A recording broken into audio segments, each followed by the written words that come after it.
नमस्कार, खरी खरी में आप सभी का स्वागत है। मैं हूं आंचल। मध्य प्रदेश में बीजेपी हाईकमान संकट में पड़ गया है। एक बड़ी खबर शिवराज सिंह चौहान को लेकर आ रही है। शिवराज सिंह चौहान को मध्य प्रदेश की राजनीति से बेदखल करने का जो फैसला बीजेपी हाईकमान की तरफ से लिया गया, अब उस पर किस तरीके से शिवराज जो है वो बड़ा दांव चल रहे हैं और किस तरीके से बीजेपी हाईकमान को पटकनी देते हुए नजर आ रहे हैं। पहले लाडली बहना योजना को लेकर जिस तरीके से उन्होंने लड़ाई लड़ी और उसके बाद सदन में सफाई पेश करनी पड़ी मोहन यादव को, अब एक बड़ा मुद्दा जो है वो शिवराज सिंह चौहान की तरफ से उठा लिया गया है। क्या है बड़ा मुद्दा, ये आगे विस्तार से इस पर चर्चा करेंगे, लेकिन उससे पहले आपको बताते हैं कि क्या कुछ मध्य प्रदेश में चल रहा है। मंत्रिमंडल को लेकर बैठकें चल रही हैं, बड़े बड़े जो नेता हैं बीजेपी के वो बैठकें कर रहे हैं, लेकिन साफ तौर पर शिवराज सिंह चौहान को इन बैठकों से दूर कर दिया गया है। शिवराज सिंह चौहान ने जब जेपी नड्डा से मुलाकात की थी तो उन्होंने काफी कुछ कहा था। जो विधायक दल की बैठक को लेकर उन्होंने बयान दिया था वो तो हमने आपको पहले दिखा दिया कि भले ही वो दिल्ली से मध्य प्रदेश विधायक दल की बैठक के लिए गए हों, लेकिन विधायक दल की बैठक में उन्हें नहीं बुलाया गया।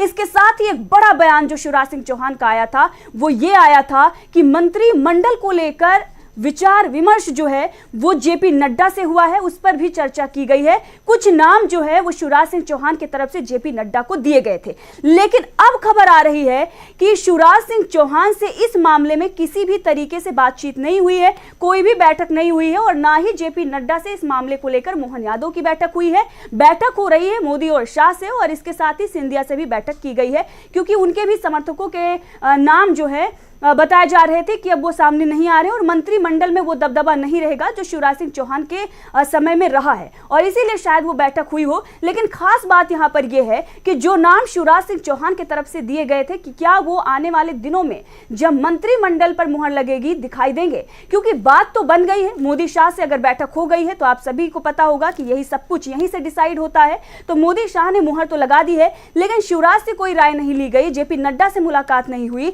तो सवाल यह है कि शिवराज सिंह चौहान जो दूसरी उम्मीद थी उस पर भी पानी जो है वो फेर दिया गया है। लेकिन शिवराज सिंह चौहान हार मानने वालों में से नहीं है और इसीलिए उन्होंने एक बड़ा दांव है जो है वो चल दिया है। मध्य प्रदेश से भले ही उन्हें विदा किया जा रहा हो, बीजेपी हाईकमान लगातार दूर भेजने की कोशिश कर रही हो, लेकिन एक के बाद एक बड़ा दांव जो है वो शिवराज सिंह चौहान की तरफ से चला जा रहा है। लेकिन इस बार जो दांव शिवराज सिंह चौहान की तरफ से चला गया है, जो बयान उनका एक बड़ा आया है, उससे कहीं ना कहीं बीजेपी धराशायी दिखा रही है। बीजेपी जो है, बीजेपी हाईकमान वो फंसता हुआ नजर आ रहा है। सबसे पहले एक बयान शिवराज सिंह चौहान का वो आपको सुनाएंगे और उसके बाद आगे खबर में विस्तार से बढ़ेंगे और एक और वीडियो जो है शिवराज सिंह चौहान का जो सोशल मीडिया पर वायरल हो रहा है उसके बारे में भी चर्चा करेंगे। पहले शिवराज सिंह चौहान का ये बयान है, लगभग 3 मिनट का ये बयान है, लेकिन काफी कुछ उनके तरफ से इस बयान में कहा गया है और चुनौती एक बार फिर से मोदी शाह को दी गई है। सुनिए। बचपन से नर्मदा मैया की गोद में पला हूं, बड़ा हुआ हूं और मां की कृपा से ही लोक सेवा के काम किए हैं। मैं विधानसभा चुनाव के पहले भी आया था और मां के चरणों में प्रार्थना की थी कि प्रदेश के विकास और जन कल्याण के कामों को आगे बढ़ाने के लिए और प्रधानमंत्री जी की योजनाओं को ठीक ढंग से क्रियान्वित करने के लिए मां भारतीय जनता पार्टी की सरकार बने। भारी बहुमत से भारतीय जनता पार्टी की सरकार बनी है।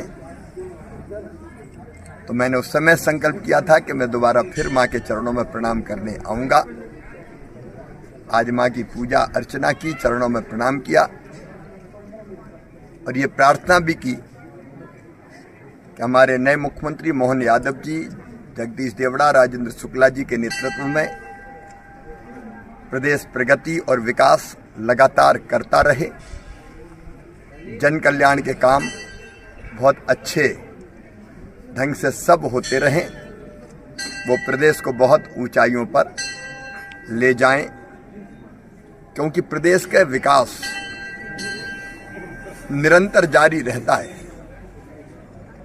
तो लोक कल्याण और विकास दोनों के कामों में निरंतरता बनी रहे और बेहतर काम हो और संकल्प पत्र में जनता को जो हमने वचन दिए हैं वो सारे पूरे हों। चुनाव के दौरान मैंने भी जनता के बीच जाके और कई संकल्प व्यक्त किए थे, चाहे वो माता बहन और बेटियों के संबंध में हो, किसानों के संबंध में हो, भांजे भांजियों के संबंध में हो, विकास के बाकी कामों के संबंध में हो। जैसे यही हमने तय किया था कि नर्मदा लोक बनेगा, ये सारे संकल्प पूरे हों, नई सरकार इन संकल्पों को पूरा करेगी। मैं पूरी तरह से सहयोगी होऊंगा और जब जरूरत पड़ेगी तो सरकार का ध्यान भी दिलाऊंगा। प्रदेश के सेवक के नाते जनता से मेरे रिश्ते भाई के और मामा के हैं। भाई और मामा के रिश्ते परमानेंट होते हैं, उनका पदों से कोई संबंध नहीं होता। तो मैं अपने बहनों भाइयों की, भांजे भांजियों की सेवा में निरंतर लगा रहूंगा, क्योंकि पूरा मध्य प्रदेश हमारा परिवार है और उस परिवार की माँ है नर्मदा मैया। तो हमारा पूरा परिवार सुखी रहे, आगे बढ़ता रहे। मैं भी अपने पूरे परिवार की, पूरे प्रदेश की जनता की, परिवार के सेवक के नाते सेवा करता रहूंगा। यही कृपा माँ की बनी रहे।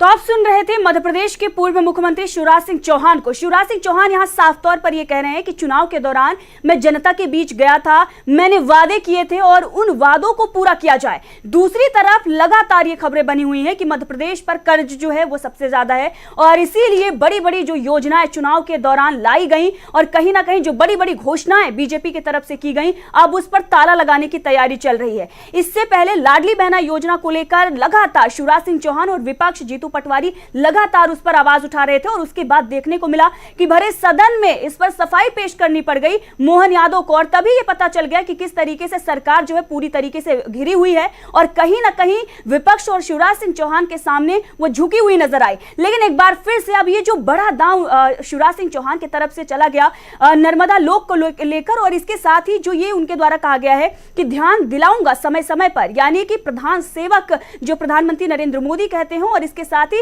शिवराज सिंह चौहान ने अपने बयान में यह कहा कि प्रदेश के सेवक के रूप में यह बड़ा संकेत जो है वो बीजेपी हाईकमान को दिया जा रहा है। भले ही आप दक्षिण के राज्यों में भेजने की तैयारी कर लें, लेकिन शिवराज सिंह चौहान जो है वो बड़ा संकट मध्य प्रदेश में बीजेपी हाईकमान के लिए खड़ा कर रहे हैं और विपक्ष के साथ मिलकर सरकार के खिलाफ एक पैरेलल जो किस तरीके से जो फैसले सरकार को लेने चाहिए थे उस पर वो चर्चा कर रहे हैं और लगातार जनता के बीच मीडिया के द्वारा और सोशल मीडिया के द्वारा अपनी बात जो है वो सरकार और जनता और इसके साथ साथ बीजेपी हाईकमान तक पहुंचा रहे।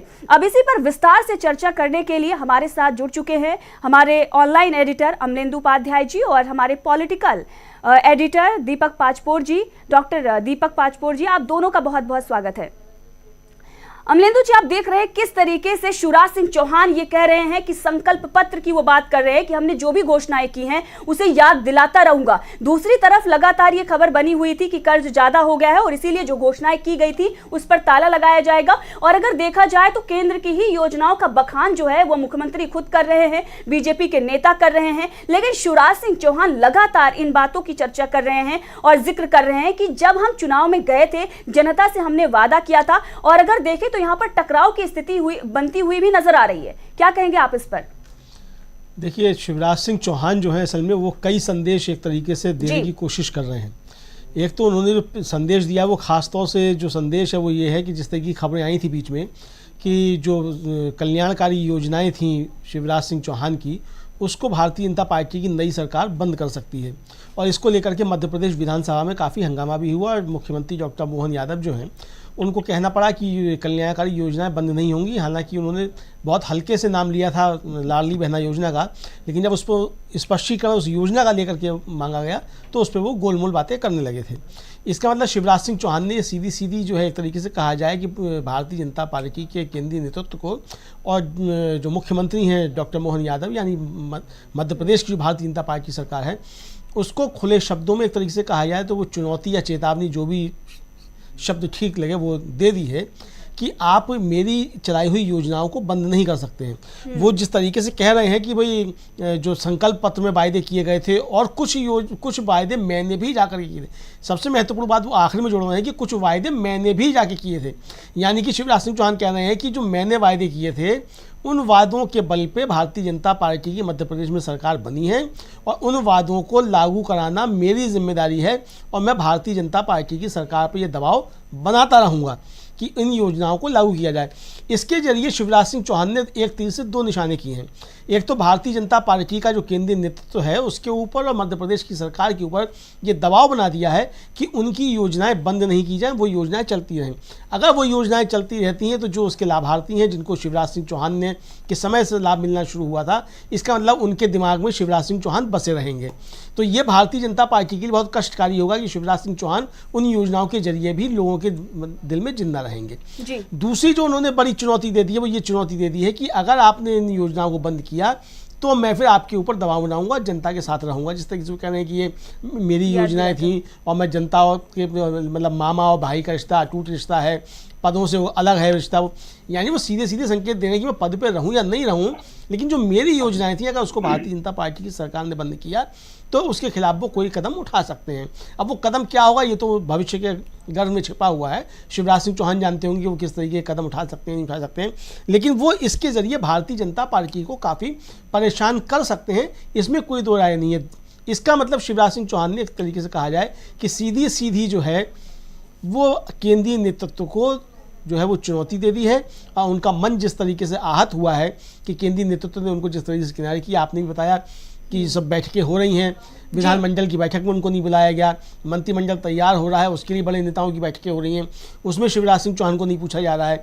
ऐसे समय में शिवराज सिंह चौहान जो वो अमरकंटक पहुँचे हुए हैं, तो जो जिस तरीके से वो इस समय कर रहे हैं अमरकंटक पहुँचे हुए हैं और दूर है एक तरीके से कहा जाए भारतीय जनता पार्टी की राजनीति से और उनको पूछा नहीं जा रहा है, मुझे लगता है कि उससे आहत होकर के शिवराज सिंह चौहान ने फिर ये एक जो है वो चुनौती भारतीय जनता पार्टी के केंद्रीय नेतृत्व को दी यहाँ चल। जी बिल्कुल, आपने सही कहा कि उन्हें पूछा नहीं जा रहा है और इसीलिए बड़ा कदम जो है वो शिवराज सिंह चौहान की तरफ से उठाया जा रहा है। लगातार वो जनता से मुलाकात कर रहे हैं, विधायकों से भी बातचीत कर रहे हैं और उनसे पर्सनली जाकर वो मुलाकात कर रहे हैं। तो एक बड़ा कदम, एक बड़ा दांव जो है वो शिवराज सिंह चौहान का माना जा रहा है, क्योंकि अगर आप देखें ना तो विधायक दल के बैठक में उन्हें बुलाया गया, मंत्रिमंडल की चर्चाएं चल रही हैं उसमें भी उन्हें नहीं बुलाया गया और इसके साथ ही जो परियोजना जिस पर वो बात करते आ रहे हैं उस पर भी ताला लगाने की कोशिश की जा रही, इसीलिए उन्होंने इतना बड़ा कदम उठाया है। दीपक पाचपोर जी आपके पास आएंगे और आपने ये पूरा बयान शिवराज सिंह चौहान का सुना होगा, किस तरीके से वो संकल्प पत्र से लेकर तमाम योजनाओं का जिक्र कर रहे हैं और ये कह रहे हैं कि जनसेवक के रूप में भी मैं मुद्दों को उठाता रहूंगा और सरकार को समय समय पर ध्यान दिलाता रहूंगा। क्या कहेंगे आप, ये बड़ा बयान जो है शिवराज सिंह चौहान का सामने आया है? देखिए आंचल जी, ऐसा है कि भारतीय जनता पार्टी में जो प्रथा है कि एक बार अगर आपको बैठा दिया जाता है तो जब तक आपकी शीर्ष नेतृत्व वापसी नहीं करता तब तक आपको बहुत शांति से बैठे रहना है और अनावश्यक आपको हाथ पांव नहीं हिलाना है। जहां तक शिवराज सिंह और अगर हम गहलोत की बात करें, देखिए गहलोत की सरकार भी वहां पे राजस्थान में हारी, कांग्रेस से जो मुख्यमंत्री थे, लेकिन उसके बाद उनकी सक्रियता आपको कहीं बहुत ज्यादा नजर नहीं आ रही है। दूसरी तरफ आप इनको देखिए तो हारने के बावजूद ऐसा बिल्कुल नहीं लगता कि ये कोई पराजित या हटाए गए या एक तरह से अलग कर दिए गए मुख्यमंत्री हैं। एक मुख्यमंत्री जो मोहन यादव हैं, उनकी सक्रियता तो बहुत स्वाभाविक है क्योंकि वो रोज उनको कई कार्यक्रमों में जाना है, बैठकों को संबोधित करना है, सरकार चलानी हुई एक बात है। लेकिन शिवराज सिंह के बारे में ये सीधी सीधी बात, ये मैसेज जा चुका है कि जो शीर्ष नेतृत्व है भारतीय जनता पार्टी का, वो चूंकि इसको अलग कर दिया गया है तो आप इसको कोई बहुत ज्यादा सक्रियता की उम्मीद बिल्कुल नहीं लगाता शीर्ष नेतृत्व। इसके बाद भी आप देखिए लगभग रोज वो कहाँ जा रहे हैं, क्या कर रहे हैं, ये सबके सामने आ रहा है। आपने जो पूछा कि इनके बयान के अनुसार तो वो सीधे सीधे चुनौती देते जा रहे हैं कि जहां मुझे लगेगा मैं बात करूंगा और मैं बताऊंगा कि ये कमियां हैं। अप्रत्यक्ष रूप से उन्होंने कमियां नहीं कहा, लेकिन उन्होंने पहले तो एक तरह से ये भी बैलेंस करने की कोशिश की है कि मैं कोई विद्रोही नहीं हूं, मैं कोई आपके खिलाफ नहीं जा रहा हूं। उन्होंने ये सारा कुछ कह दिया, बहुत ही डिप्लोमेटिकली कह दिया कि प्रदेश जो है वो आगे बढ़ता रहेगा, मोहन यादव जी के नेतृत्व में प्रदेश और आगे बढ़ेगा, नए विकास की ऊंचाइयों को छुएगा वगैरह वगैरह, सारा कुछ जो है वो तो अपनी जगह पर है। दूसरा इसमें जो मुझे महत्वपूर्ण लग रहा है, उन्होंने देखिए आज नर्मदा नदी को जो है वो भी अपने इसमें शामिल कर लिया। मध्य प्रदेश का एक बहुत बड़ा हिस्सा ऐसा है कि जो नर्मदा, शिप्रा, ऐसी जो 2-3 नदियां हैं, बेतवा, इन नदियों के इर्द गिर्द इनकी राजनीति होती है, जिसमें नर्मदा जो है सबसे महत्वपूर्ण नदी है। आपको याद होगा पिछले कुछ समय पिछले साल शायद फरवरी 2022 की बात है, इन्होंने 2 शहरों के नाम बदल दिए थे। होशंगाबाद का नाम कर दिया नर्मदापुरम और दूसरा बाबई, जहां पे माखनलाल चतुर्वेदी की जो जन्मस्थली थी, जिनको एक भारतीय आत्मा के नाम से पुकारा जाता है, जो जिनका साहित्य और पत्रकारिता में बड़ा योगदान रहा है, हमारे भारत के जो पुनर्जागरण काल में उनका एक बड़ा एक प्रमुख वो हस्ताक्षर रहे हैं, उसका नाम उन्होंने माखन नगर कर दिया है। तो ये जो देन है, ये सारी चीजों को भुनाएंगे। अमरकंटक एक ऐसी जगह है जिसके ऊपर छत्तीसगढ़ भी दावा करता रहा है। जिस समय इसका विभाजन हुआ, अमरकंटक जो है मध्य प्रदेश और छत्तीसगढ़ की बिल्कुल बॉर्डर पे है, लेकिन अमरकंटक को किसी तरीके से मध्य प्रदेश ने अपने साथ रखा। कारण यह है कि नर्मदा नदी का वहां पर उद्गम है, वहीं से नर्मदा आगे बढ़ती है, आगे फिर जबलपुर में उसका बड़ा रूप होता है और आगे जाके फिर वो खंबात की खाड़ी में गिरती है वगैरह, एक अलग बात है। लेकिन नर्मदा जो है वो निश्चित रूप से मध्य प्रदेश की एक बड़ी पहचान है। अब उन्होंने बार बार देखिए नर्मदा का कई बार जिक्र किया कि नर्मदा माता की कृपा रहेगी और नर्मदा ये कई उन्होंने नर्मदा का बहुत उल्लेख किया। अब मुझे ऐसा लगता है कि इन चीजों को भी वो भावनात्मक रूप से भी वो इन चीजों को भुनाएंगे और वो लगातार सक्रिय बने रहेंगे। देखिए वो कुछ कहे या ना कहे, जनता के बीच जाना और सक्रिय रहना, यही अपने आप पे नेतृत्व को चुनौती देना हो जाता है भारतीय जनता पार्टी में। आप याद कीजिए किसी समय बहुत सारे नेताओं का बड़ा जलवा हुआ करता था भारतीय जनता पार्टी के। 2 ही उदाहरण देता हूं, रविशंकर प्रसाद और प्रकाश जावड़ेकर। कहां है आज दोनों? जबकि वो तो केंद्रीय नेता थे, आज वो कहीं नजर ही नहीं आते। उसका कारण ये है कि मैंने कहा कि भारतीय जनता पार्टी की परंपरा है कि अगर आपको बैठा दिया जाए तो आप शांति से बैठिए, जब तक आपसे ना कहा जाए तब तक आपको कहीं सक्रिय नहीं होना है। उमा भारती हो, कल्याण सिंह हो, जिस समय ये नाराज हुए, थोड़े बहुत सक्रिय हुए, तो उसके बाद वो कहाँ चले गए किसी को पता नहीं चला। तो मुझे ऐसा लगता है कि इनकी सक्रियता अपने आप में नेतृत्व को चैलेंज देने की है कि एक जो कहते हैं ना कि टाइगर अभी जिंदा है, तो बता रहे हैं कि मामा अभी जिंदा है। तो आप ऐसा मत सोचिए कि मैं कोई चुपचाप बैठ जाऊंगा, शांति से मैं काम करता रहूंगा। इसका कारण यह है कि कल को अगर फिर से कभी सरकार में मुख्यमंत्री पद के लिए फिर कोई परिवर्तन की बात यदि आती है, लोगों की डिमांड होती है, तो कोई ये ना कहे कि मामा जी आप तो पिछले कुछ समय से सक्रिय ही नहीं थे, इसलिए वो लगातार सक्रिय हैं। वो बिल्कुल एक तरह से अपनी पैरेलल सरकार समझिए कि वो चला रहे हैं और कहीं से ऐसा नहीं लगता कि वो हटाए गए मुख्यमंत्री हैं या उनको इस समय नहीं चुना गया है। तो ये चुनौती, यही सबसे बड़ी चुनौती है, ये सबसे बड़ा दांव भी है। जब तक, मेरा ऐसा मानना है कि जब तक शिवराज सिंह सक्रिय रहेंगे तब तक वो चर्चा में भी बने रहेंगे और उनका अस्तित्व भी बना रहेगा। और अगर कभी फिर से मुख्यमंत्री बदलने की बात आएगी तो शिवराज सिंह फिर से सबसे आगे होंगे। आंचल जी। जी आपने बिल्कुल सही कहा कि ऐसा प्रतीत नहीं हो रहा है कि वो किसी पद से हटाए गए हैं या उनसे कुछ छीना गया है, लगातार वो सक्रिय हैं। लेकिन इसी बीच खबर ये आ रही है, जो सबसे बड़ी खबर है मध्य प्रदेश की राजनीति को लेकर, किस तरीके से बीजेपी हाईकमान ने बड़ा झटका जो है वो शिवराज सिंह चौहान को दिया है और उसके बाद शिवराज सिंह चौहान ने एक बड़ा दांव जो है वो चल दिया है। दरअसल झटका जो दिया गया है शिवराज सिंह चौहान को वो ये दिया गया है कि जो 29 कमल खिलाने की बात कर रहे थे शिवराज सिंह चौहान, जो 29 लोकसभा सीटें लाने के लिए वो लगातार संघर्ष कर रहे थे और कहीं ना कहीं नतीजे आने के बाद से ही वो उसमें जुट गए थे। हालांकि जब सीएम पद की घोषणा हो गई कि मुख्यमंत्री किसे बनाना है और जब चेहरा आया मोहन यादव का, तो उसके बाद वो थोड़े पीछे हटते हुए जरूर नजर आए। लेकिन अब ये खबर आ रही है कि बीजेपी हाईकमान ने जो लोकसभा का पूरा कार्यभार है वो बीडी शर्मा और मोहन यादव के कंधे पर डाल दिया है और पूरा कार्यभार उन्हें दे दिया है।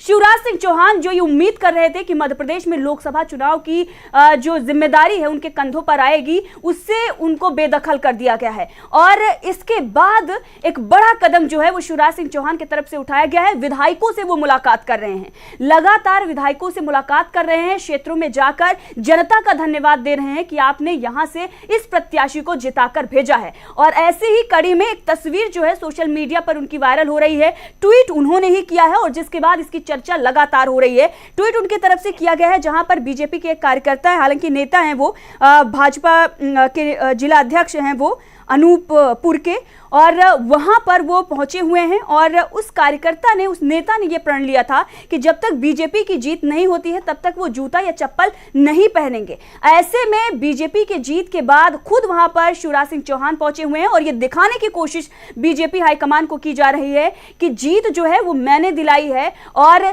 जो प्रण लिए गए थे नेताओं के तरफ से वो कितना कनेक्शन जो है शिवराज सिंह चौहान के साथ कितना बड़ा है और जनता जो है वो शिवराज सिंह चौहान के साथ है। बीजेपी हाईकमान उन लोगों पर ध्यान नहीं दे रहा है जिन्होंने जीत दिलाई है, उन योजनाओं पर ध्यान नहीं दे रहा है, उसे दरकिनार कर रहा है। खुद सीएम उस पर चर्चा नहीं करना चाहते हैं, लेकिन शिवराज सिंह चौहान लगातार उन्हीं मुद्दों को उठा रहे हैं और उन लोगों से मिल रहे हैं, उन लोगों से भेंट कर रहे हैं जिन लोगों ने बीजेपी को जीत दिलाई है। अमलेंदु जी, ये तस्वीरें आप देख रहे हैं, किस तरीके से शिवराज सिंह चौहान जूता पहनाते हुए नजर आ रहे हैं। तस्वीरें देखकर आप क्या कहेंगे?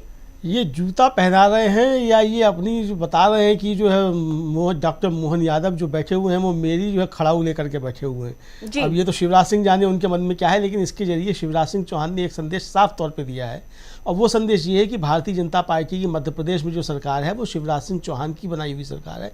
ये साफ साफ संदेश उन्होंने दे दिया है, यानी कि एक तरीके से उन्होंने कह दिया है कि यहाँ कोई मोदी की गारंटी नहीं चली है, जहाँ जो भी गारंटी चली है वो शिवराज सिंह चौहान की चली है। मुझे लगता है कि भारतीय जनता पार्टी के लिए एक बड़ी चोट शिवराज सिंह चौहान की तरफ से कही जा सकती है, इसको समझा जा सकता है और शायद केंद्रीय नेतृत्व इस बात को समझ भी रहा है कि शिवराज सिंह चौहान लगातार जो चोट कर रहे हैं वो केंद्रीय नेतृत्व के ऊपर ही कर रहे हैं और इसीलिए उनको दिल्ली जो था वो बुलाया गया और जेपी नड्डा से उनकी जो भी बातें हुई, जो भी मुलाकातें हुई और क्या बात हुई क्या नहीं, ये तो वो जाने और जेपी नड्डा जी जाने क्या बातें हुई, लेकिन जो सामने बातें आ रही हैं जाहिर सी बात है कि जो सामने चीज़ें आ रही हैं वो नहीं है, पर्दे के पीछे बातें कुछ और ही हुई होंगी। तो अब जो भी बातें पर्दे के पीछे हुई हैं, लेकिन शिवराज सिंह चौहान जो है वो कुछ भी पर्दे के पीछे रखना नहीं चाहते हैं और धीरे से पर्दा उठा करके जो असली बातें हैं उसको शिवराज सिंह चौहान सामने ला करके कह दे रहे हैं। इशारों में भले ही कह रहे हो, लेकिन जो कह रहे हैं वो साफ संदेश है।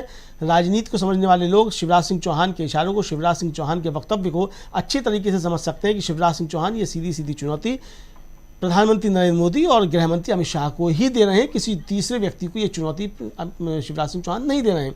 जिस तरीके से उन्होंने जूते पहनाए और फिर कहा कि साहब मैं उन लोगों के उनके पास गया, इनके पास जिन्होंने कसम खाई थी कि जब तक कि भारतीय जनता पार्टी की सरकार नहीं बन जाएगी ये जूते नहीं पहनेंगे, तो ये जूते पहनाने के लिए शिवराज सिंह चौहान के अलावा और भी कोई जा सकता था, वहाँ का स्थानीय विधायक भी जा सकता था, कोई मंत्री जा सकता था, मुख्यमंत्री डॉक्टर मोहन यादव जा सकते थे, लेकिन ये बात जो है शिवराज सिंह चौहान को ही क्यों याद रही कि किसी व्यक्ति ने इस तरीके की कसम खाई थी कि जब तक भारतीय जनता पार्टी की सरकार नहीं बन जाती तब तक वो जूते नहीं पहनेंगे। शिवराज सिंह चौहान इस बात को याद भी रखते हैं और जाकर के जूते भी पहनाते हैं। ये सबसे ज़्यादा महत्वपूर्ण बात है कि शिवराज सिंह चौहान को सारी बातें याद हैं चुनाव के दौरान जो हुई हैं और शिवराज सिंह चौहान ने उस पर किस तरीके से काम किया है ये भी उनको याद है और इसीलिए शिवराज सिंह चौहान जो हैं वो ये सारे काम कर रहे हैं ताकि केंद्रीय नेतृत्व को ये बताया जा सके कि आपने जो वादे किए थे, आपकी जो गारंटी थी वो तो आप सदन में बता चुके कि आप राजस्थान में नहीं देंगे 450 रुपये का सिलेंडर, इसका मतलब मध्य प्रदेश में भी नहीं देंगे जब राजस्थान में आप नहीं देंगे। लेकिन जो शिवराज सिंह चौहान ने वादे किए थे, जो शिवराज सिंह चौहान की गारंटियाँ थी, उन गारंटियों को पूरा करवाने के लिए शिवराज सिंह चौहान काम करेंगे और इसके लिए भारतीय जनता पार्टी के ऊपर दबाव बनाएंगे। वो जो कह रहे हैं वो साफ साफ कह रहे हैं कि जब जरूरत पड़ेगी मैं सरकार को याद दिलाने के लिए काम करूंगा। यानी सरकार को याद कैसे दिलाएंगे? शिवराज सिंह चौहान अगर सरकार सो जाती है तो उसको किस तरीके से उठाएंगे? जाहिर सी बात है कि उसके जरिए उसका जगाने का एक ही रास्ता होगा, या तो कोई आंदोलन करें शिवराज सिंह चौहान या फिर विधायकों से जिस तरीके से मिल रहे हैं उस तरीके से मुलाकात करें। तो विधायकों से मुलाकात करना जो है वो भी एक तरीके से सरकार के ऊपर दबाव बनाना है और कोई आंदोलन करते हैं या अपनी बातें याद दिलाते हैं तो वो भी सरकार की आंख में आंख डाल के बात करने की बात है। शिवराज सिंह चौहान ये करेंगे, ये शिवराज सिंह चौहान ने एक तरीके से कहा जाए वो साफ साफ संकेत दे दिया है। चलिए जी अमलेंदु जी, दीपक जी के पास आएंगे, लेकिन उससे पहले एक बयान जो है शिवराज सिंह चौहान का सुनाएंगे जब उन्होंने जूता पहनाया और बीजेपी के कार्यकर्ता उस वक्त किस तरीके से उनके गले मिला और उसके बाद क्या कुछ शिवराज सिंह चौहान ने कहा। और जैसा कि अमलेंदु जी ने भी कहा कि सिर्फ शिवराज सिंह चौहान को ही याद रहा कि हाँ किसी ने प्रण लिया है और उनके पास जाना चाहिए, तो क्या कुछ कहा शिवराज सिंह चौहान ने, सुनिए। वो 5 है भैया, वो 5 है, वो 6 है, वो 6 है,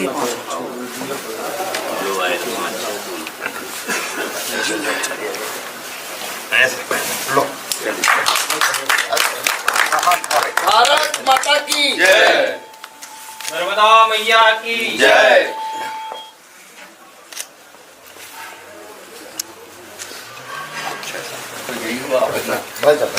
मेरे भाई ऐसा नहीं, मेरे भाई नहीं, गले लगो, गले गले गले गले गले ऐसे और मैं एक वो दूंगा। श्री रामदास पुरी जी भारतीय जनता पार्टी के कर्मठ और समर्पित कार्यकर्ता, हमारे अनूपपुर जिले के अध्यक्ष हैं। ये ऐसे कर्मठ और संकल्पित कार्यकर्ता हैं कि जिन्होंने प्रदेश की प्रगति और विकास के लिए भारतीय जनता पार्टी की सरकार रहे फिर से भारतीय जनता पार्टी की सरकार आए, इसके लिए 2017 से इन्होंने जूते और चप्पल का परित्याग कर दिया था और गर्मी, सर्दी, बरसात तीनों में 6 साल लगभग नंगे पैर रहे। उनका संकल्प पूरा हो गया। 18 में सरकार नहीं बनी थी, 19 में बनी, तब भी नहीं पहनी थी। उन्होंने कहा कि नहीं, जब एक बार फिर सरकार बने तब पहनूंगा।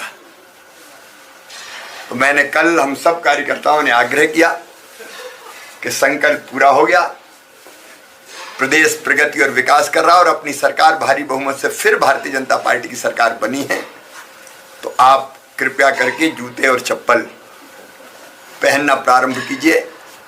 उनकी संकल्प की पूर्ति पर आज हमने उन्हें जूते धारण करवाए हैं।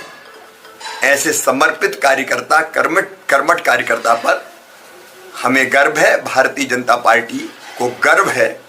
और ऐसे ही कार्यकर्ता हमारे प्रधानमंत्री नरेंद्र मोदी जी के संकल्प को भी पूरा करके अपने देश को भी समृद्ध और विकसित बनाने में योगदान देंगे।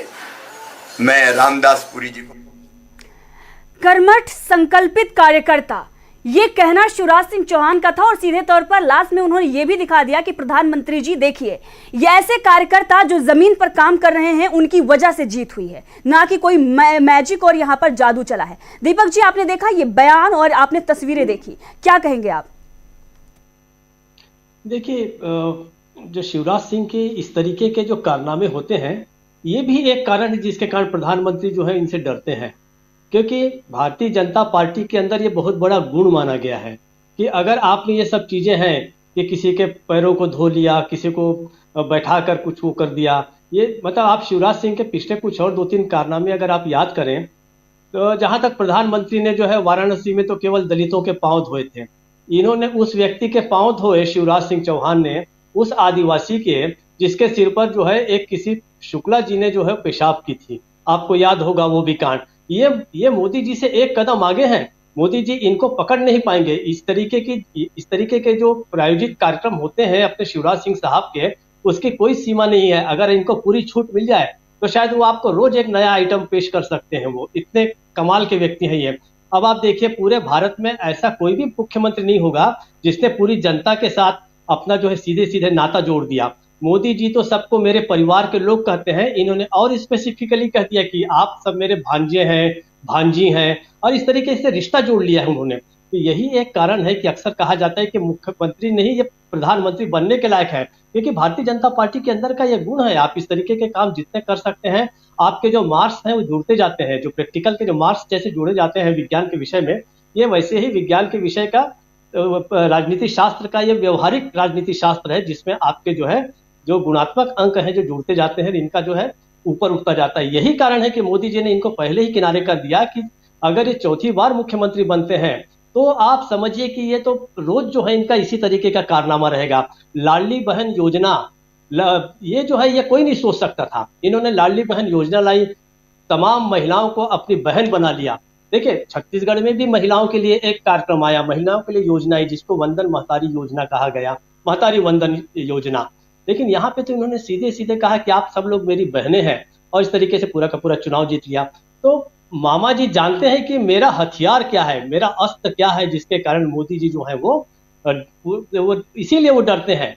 लेकिन उन्होंने बीच बीच में वो बैलेंस बनाते रहते हैं, संतुलन भी बनाते हैं। उन्होंने बताया कि मोदी जी का जो है, मोदी जी के देश को वो आगे बढ़ाएंगे, ये जो जिनको आज इन्होंने जूते पहनाए, ये सब जो कारनामे हैं, इस तरीके के जो हरकतें हैं, प्रायोजित कार्यक्रम है, यही जो है वहां पर मैटर करता है। तो इसलिए मुझे ऐसा लगता है कि जो इनको किनारे बैठाने की पूरी कोशिश कर रहा है नेतृत्व, वो इन्हीं कारणों से है। दूसरी बात, कुछ समय पहले बात चली थी कि इनको जो है शिवराज सिंह को जो है वो कोई बड़ी जिम्मेदारी दी जाएगी, लेकिन वो बड़ी जिम्मेदारी कौन सी है आज तक पता नहीं चला। 4-5 दिन पहले ऐसी भी एक बातें उठी थी कि इनको दक्षिण का काम देने के लिए भेजा जाएगा। तो दक्षिण का काम, अगर दक्षिण भारत का मेरा मतलब है, दक्षिण भारत में अगर इनको काम के लिए भेजा जाता है तो आप ये समझ लीजिए कि शिवराज सिंह के कैरियर को पूरे के पूरी तरीके से पूर्ण विराम लगा देना होगा। कारण दक्षिण भारत में भारतीय जनता पार्टी की स्थिति क्या है ये आप समझ सकते हैं। दक्षिण भारत में भारतीय जनता पार्टी को वापस खड़ा होने में शिवराज सिंह को कम से कम 10 साल, 15 साल, 20 साल लग जाएंगे। तब तक के उनकी क्या उम्र हो जाएगी और उनका करियर कितना बचेगा ये कोई नहीं कह सकता, वो खुद नहीं कह सकते। तो इसलिए शिवराज सिंह बहुत संभल के चल रहे हैं। वो देख रहे हैं कहाँ अपने आप को प्रमोट करना है, कहाँ प्रधानमंत्री जी को प्रमोट करना है, बैलेंस करके चल रहे हैं। और इस तरीके जिसको हम कहते हैं कि एक स्मार्ट मूव है, बहुत ही चालाकी से आगे बढ़ रहे हैं लगातार। और इस तरीके से अपनी सक्रियता को उन्होंने बनाए रखा है। और ये जो आप कह रही हैं कि दांव है, इनका दांव इस तरीके से हमको लगता है लंबे समय तक चलता रहेगा। अच्छा, दूसरी बात, हाईकमान के सामने सबसे बड़ी समस्या ये है कि फिलहाल जब तक लोकसभा का चुनाव नहीं हो जाता तब तक इनको हटाया भी नहीं जा सकता। अभी इनके साथ दिक्कत यह है कि इनको वहां रखेंगे तो भी दिक्कत है, हटाए जाते हैं तो भी दिक्कत है। शिवराज सिंह के रहते अगर मतलब मुख्यमंत्री न रहते, अगर सीटें कम होती हैं, 29 से कम सीटें होती हैं भारतीय जनता पार्टी की, तो जान लीजिए कि शिवराज सिंह जो है वो एक तरह से और ताकतवर बन जाएंगे। वो बता देंगे कि देखिए मुझे हटाने का परिणाम ये हुआ कि लोकसभा की इतनी सीटें जो है वो पूरी हो गई। अब मोहन यादव के सामने सबसे बड़ा चैलेंज यही है कि वो बता सके, साबित कर सके कि शिवराज सिंह के बिना भी भारतीय जनता पार्टी और इस सरकार मध्य प्रदेश में चल सकती है। तभी तो मोहन यादव का अस्तित्व बचा रहेगा, वरना शिवराज सिंह लगातार जो है वो ताकतवर होते जाएंगे। ये सबसे बड़ी बात है और यही सबसे बड़ी उलझन जो है वो भारतीय जनता पार्टी हाईकमान के सामने है। आंचल जी। लेकिन शिवराज सिंह चौहान तो हटने का नाम नहीं ले रहे हैं। शिवराज सिंह चौहान लगातार ये बता रहे हैं कि मौजूदगी जो मेरी है वो मध्य प्रदेश में रहेगी। नर्मदा और अमरकंटक लगातार जो बड़े बड़े मुद्दे हैं वो उठाए जा रहे हैं। नर्मदा लोक की बात उनके द्वारा की गई और इससे जनता का जो समर्थन है वो भी उनको मिलता हुआ नजर आ रहा है। सिर्फ वो विधायकों से नहीं बल्कि जनता से भी मुलाकात कर रहे हैं, लगातार बहनों के बीच में जा रहे हैं और एक नहीं अनगिनत तस्वीरें हैं लगातार हम अपने चैनल के माध्यम से आपको दिखाते आ रहे हैं कि किस तरीके से शिवराज सिंह चौहान बड़ी चुनौती बीजेपी हाईकमान को दे रहे हैं। और अब उन्होंने ये जूता पहनाकर और विधायकों से मिलकर और नर्मदा लोक की बात करके एक बड़ा जो है दांव वो मध्य प्रदेश में चल दिया है। और दूसरी तरफ बीजेपी हाईकमान ने शिवराज को सारे सीएम पद छीन लिया और उसके बाद बाकी जो और कार्यभार मध्य प्रदेश के अंदर है उससे भी बेदखल कर दिया है। लेकिन इसी बीच एक उनका ट्वीट आया है, कबीर का दोहा उनके द्वारा ट्वीट किया गया है। वैसे तो तमाम तस्वीरें जो है वो सोशल मीडिया पर उनकी छाई हुई हैं, लेकिन कबीर का दोहा जो उनके तरफ से ट्वीट किया गया है, क्या कुछ उन्होंने कहा है। अमलेंदु जी, आपने देखा किस तरीके से शिवराज सिंह चौहान का जो ट्वीट है, किस तरीके से वो एक संकेत जो है वो देने की कोशिश कर रहे हैं, क्या कुछ वो कह रहे हैं? देखिए, वो सीधे सीधे संकेत जो कहा जाए कि वो मोदी जी को दे रहे हैं, एक तरीके से कहा है। जो उन्होंने कबीर के दोहे जो दो लिखे हैं, उनका ट्वीट है कि साहिब तेरी साहिबी सब घट रही समाए और ज्यों मेहंदी के पात में लाली लखी न जाए, पोथी पढ़ पढ़ जग मुआ पंडित भयाना कोय, ढाई आखर प्रेम का पढ़े सो पंडित होए। आगे लिखते हैं शिवराज सिंह चौहान कि हमारी माटी में कबीर के संस्कार हैं, वह खुली आंखों वाले संत हैं जो आँखें देखी बयान करते हैं, कागज लेखी नहीं। उनके ज्ञान का तब भटकने नहीं देता, अमरकंटक का कबीर चबूतरा उनकी वाणी और विचारों से साक्षात्कार का अवसर देता है। अब कबीर के जरिए जो है शिवराज सिंह चौहान प्रधानमंत्री नरेंद्र मोदी के ऊपर एक तरीके से कहा जाए कि वो वार कर रहे हैं और कबीर के दोहों के जरिए बता रहे हैं कि साहब जो ढाई अक्षर प्रेम का है उसको पढ़ कर के ही जो है लोग विद्वान बनते हैं, आपकी जो गारंटियाँ उनसे कोई विद्वान नहीं बना करता है। एक तरीके से ये संदेश देने की उन्होंने कोशिश की है शिवराज सिंह चौहान ने। तो मुझे लगता है कि ये सीधी सीधी चुनौती जो है वो शब्दवाण के जरिए जो है वो प्रधानमंत्री नरेंद्र मोदी को अब दे रहे हैं शिवराज सिंह चौहान, एक तरीके से कहा जाए तो। अब कितनी प्रधानमंत्री इस चुनौती को स्वीकार करते हैं और कितनी नहीं करते हैं ये प्रधानमंत्री के ऊपर है, और 2024 में इन चुनौतियों का भारतीय जनता पार्टी के ऊपर क्या असर पड़ता है ये तो आने वाला समय बताएगा। लेकिन शिवराज सिंह चौहान जिस तरीके से खुद को मध्य प्रदेश की राजनीति में जिंदा रखे हुए हैं और लगातार इस तरीके के दौरे कार्यक्रम और ट्वीट वगैरह करके जिस तरीके से अपनी प्रासंगिकता को बरकरार रखे हुए हैं, वो लगता है कि जैसे शिवराज सिंह चौहान जो है मध्य प्रदेश के पूर्व मुख्यमंत्री ना होकर के कोई नेता प्रतिपक्ष की भूमिका में शिवराज सिंह चौहान इस समय दिखाई पड़ रहे हैं। तो मुझे लगता है कि ये क्या एक तरीके से विपक्ष का स्थान जो है वो भी घेरने की राजनीति कर रहे हैं शिवराज सिंह चौहान इसके जरिए कि विपक्ष में भी जो है शिवराज सिंह चौहान ही दिखाई पड़े इस सरकार के।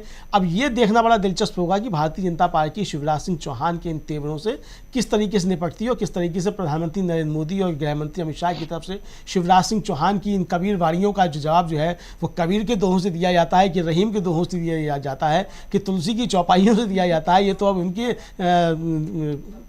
कौशल के ऊपर निर्भर करेगा दोनों गुजराती बंधुओं के कि वो किस तरीके से किस कुशलता के साथ जो है वो शिवराज सिंह चौहान से निपटना चाहते हैं। नर्मदा जो है वो गुजरात और मध्य प्रदेश दोनों को जोड़ती है। अब गुजरात और मध्य प्रदेश का क्या कनेक्शन है और क्या दुश्मनी है गुजरात और मध्य प्रदेश की, ये शिवराज सिंह चौहान और प्रधानमंत्री नरेंद्र मोदी से ज़्यादा बेहतर कौन समझ सकता है फिलहाल के समय में। तो शिवराज सिंह चौहान नर्मदा के जरिए जो है वो क्या गुजरात भी साध रहे हैं, क्या प्रधानमंत्री नरेंद्र मोदी के लिए जो है वो अंदरूनी चुनौतियां भी पेश कर रहे हैं, चूंकि शिवराज सिंह चौहान एक समय में प्रधानमंत्री नरेंद्र मोदी से पहले जो हैं वो प्रधानमंत्री पद के भारतीय जनता पार्टी के दावेदारों में गिने जाते थे और उनसे ज़्यादा उनके नंबर समझे जाते थे। अडवाणी जी ने भी कहा था कि भारतीय जनता पार्टी की प्रयोगशाला गुजरात नहीं बल्कि मध्य प्रदेश है। तो क्या शिवराज सिंह चौहान 2024 में ही प्रधानमंत्री नरेंद्र मोदी के लिए कोई चुनौती पेश करना चाहते हैं या 2029 के लिए जो है वो कोई चुनौती पेश तैयार कर रहे हैं? तो शिवराज सिंह चौहान के मन में जो होगा वो होगा, लेकिन जो चीज़ें सामने आ रही हैं वो चीज़ें ये सामने है कि शिवराज सिंह चौहान किसी भी तरीके से भारतीय जनता पार्टी के केंद्रीय नेतृत्व के सामने फिलहाल झुकने की मुद्रा में नहीं है। भारतीय जनता पार्टी का केंद्रीय नेतृत्व चाहे उनको कहीं भी भेज दे लेकिन वो मध्य प्रदेश छोड़ने वाले नहीं है। वो ये बार बार संकेत दे रहे हैं और 2024 के लोकसभा चुनाव तक जैसा कि दीपक जी ने भी कहा कि ऐसा नहीं लगता कि भारतीय जनता पार्टी का केंद्रीय नेतृत्व जो है उनको किसी तरीके से मध्य प्रदेश से अलग कर पाने में सफल हो पाएगा। 2024 के बाद क्या परिस्थितियां बनती हैं, भारतीय जनता पार्टी की सरकार बनती है नहीं बनती है तो मोदी शाह की मंडली कितनी कमजोर होती है, कितनी ताकतवर होती है, ये सब 2024 के बाद तय होगा। लेकिन फिलहाल शिवराज सिंह चौहान जो है वो बिना लड़े हुए मोदी शाह से कोई भी जमीन अपनी छोड़ना नहीं चाहते हैं। ये साफ साफ संकेत मिल रहे हैं। आंचल जी अमलेंद्र जी, दीपक जी एक छोटा सा कमेंट आपसे चाहेंगे। जी कोई आप मतलब देखिए ये जो अमलेंदु जी ने जो कहा उसी को मैं आगे बढ़ाता हूँ कि उन्हें अब जो 2024 तक उन्हें टिके रहना बहुत ज़रूरी है, क्योंकि जो बात की स्थिति क्या होने जा रही है इसको लेके जहां एक तो शीर्ष नेतृत्व इस बात को सोच रहा है कि शिवराज सिंह के साथ क्या किया जाए, वैसे शिवराज सिंह जो है वो भी इंतजार कर रहे होंगे कि शीर्ष नेतृत्व के साथ क्या किया जाए। अगले 3-4 महीने में इसी तरीके से घूमता रहूं या पार्टी के प्रचार में लगूं। अब क्या होना यह है कि कुछ समय के बाद ही जिस समय भारतीय जनता पार्टी को स्टार प्रचारकों की जरूरत पड़ेगी मध्य प्रदेश के अंदर, तो उस समय आप सोचिए कि कौन लोग होंगे। उस समय अगर आपने शिवराज सिंह का इस्तेमाल नहीं किया तो आपको बहुत परेशानी हो सकती है। तो शिवराज सिंह एक तरह से केंद्रीय नेतृत्व के लिए भी अपरिहार्य है, वो एक तरह से उसकी अनिवार्यता है। उनको अभी नहीं, चाहे महीना 2 महीना आप उनको साइड ट्रैक करके रख सकते हैं, लेकिन कब तक आप उनको किनारे रखेंगे। दूसरी बात, जैसे जैसे शिवराज सिंह जो घूम रहे हैं और आपके और हमारे सामने जो विजुअल आ रहे हैं वो तो वही आ रहे हैं जो वो ट्वीट कर रहे हैं या जिसका वीडियो बन रहा है। देखिए सारी जगह जब जाते होंगे तो 1-2 सवाल उनसे जरूर पूछे जाते होंगे जिसका जवाब हमको उनके किसी भी वीडियो से या किसी भी उनके ट्वीट से नहीं मिलेगा। उनको पूछते होंगे महिलाएं कि मामा जी आपने जो कहा था कि लाडली बहन योजना के अंतर्गत हमको पैसा मिलेगा, उसका क्या हुआ। दूसरा सवाल उनसे पूछा ये जरूर जाता होगा कि आपने सिलेंडर जो है वो सस्ता होने वाला था, उसका क्या हुआ। तो उसका जवाब, ये मैं सोच रहा हूँ कि जवाब उनका तो यही होगा कि भाई मैं तो मुख्यमंत्री ही नहीं रहा, तो अगर मैं मुख्यमंत्री रहता तो तुमको मिलता।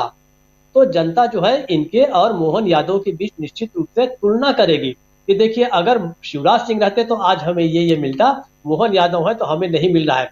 तो एक तरह से ये मोहन यादव को अलोकप्रिय करने का भी काम कर रहे हैं। दूसरी बात, अंतिम बात करके मैं अपना खत्म करता हूँ स्टेटमेंट। देखिए छत्तीसगढ़ में क्या हुआ, डॉक्टर रमन सिंह को भी हाशिए पर रखा गया था, लेकिन डॉक्टर रमन सिंह को विधानसभा का स्पीकर बनाया गया और एक तरह से वहां पर जो है उनको पर्याप्त सम्मान दे दिया गया। मतलब मुख्यमंत्री से भी बड़ा कम से कम सदन के अंदर तो सीएम विधानसभा का अध्यक्ष ही रहता है। तो शिवराज सिंह को वो भी मौका नहीं मिला। अगर उनको इस तरीके से विधानसभा का अध्यक्ष बना दिया जाते तो कम से कम वो वहां पे जकड़ दिए जाते, एक तरह से बंध जाते, वो बहुत ज्यादा सरकार के खिलाफ नहीं जा सकते। मुझे ऐसा लगता है कि केंद्रीय नेतृत्व ने रणनीतिक चूक की है। उन्हें ऐसा स्थान दे देना चाहिए था जहां जाके वो बंध जाए। बाहर तो जाएंगे नहीं, वो न वो राज्यपाल बनने के लिए तैयार है, न तो मुख्यमंत्री बनाए जा सकते हैं। तो उनको अगर कम से कम विधानसभा का अध्यक्ष ही बना दिया जाता तो बेचारे कम से कम साल, 1.5 साल, 2 साल, 3 साल जब तक के लिए है कम से कम वो शांति से तो बैठ सकते थे। मुझे लगता है कि इसके कारण वो और मुक्त हो गए। उन्हें स्पीकर नहीं बनाया तो बिल्कुल मुक्त हो गए। अब वो बाहर जो है, सदन के बाहर जो है अपना जलवा दिखाएंगे और परेशानी जो है केंद्रीय नेतृत्व के लिए पैदा करते रहेंगे। आंचल जी जी दीपक जी, लेकिन शिवराज सिंह चौहान तैयार भी तो होते, अगर होते तो उन्हें बना दिया जाता, शायद उन्होंने मना कर दिया हो। ये भी अपने आप में एक बड़ी बात है कि शिवराज सिंह चौहान ही डट गए हों कि नहीं मुझे ये पद नहीं और ये पद चाहिए, इसीलिए बात नहीं बनी हुई और इसीलिए शायद बड़ी जिम्मेदारी जो है वो शिवराज सिंह चौहान को नहीं मिली। लेकिन अब वो बड़े बड़े खेल जो है मध्य प्रदेश के अंदर कर रहे हैं और कहीं ना कहीं विपक्ष को समर्थन दे रहे हैं, क्योंकि विपक्ष जिन मुद्दों को उठा रहा है उसी मुद्दों को वो भी उठा रहे हैं और उसी पर वो चर्चा कर रहे हैं। तो अमलेंदु जी और दीपक जी, आप दोनों का बहुत बहुत स्वागत हमसे जुड़ने के लिए और हमारे दर्शकों को इस मुद्दे को लेकर विस्तार से जानकारी देने के लिए। हमारे दर्शकों को भी बहुत बहुत धन्यवाद। कल मुलाकात होगी और खरी खरी में, और इसके साथ ही इस मुद्दे को किस तरीके से बीजेपी और विपक्ष जो है और वही शिवराज सिंह चौहान, तीनों में किस तरीके से देखा जा रहा है कि एक तरफ बीजेपी है तो दूसरी तरफ शिवराज सिंह चौहान बीजेपी में ही रहकर विपक्ष को किस तरीके से मजबूत कर रहे हैं और विपक्ष के ही समर्थन में वो लगातार दांव जो है वो चल रहे हैं, कहीं ना कहीं एक बड़ा खेल जो है वो कर रहे हैं। तो आप सभी का बहुत बहुत धन्यवाद। देखते रहिए DV लाइव। मैं आंचल।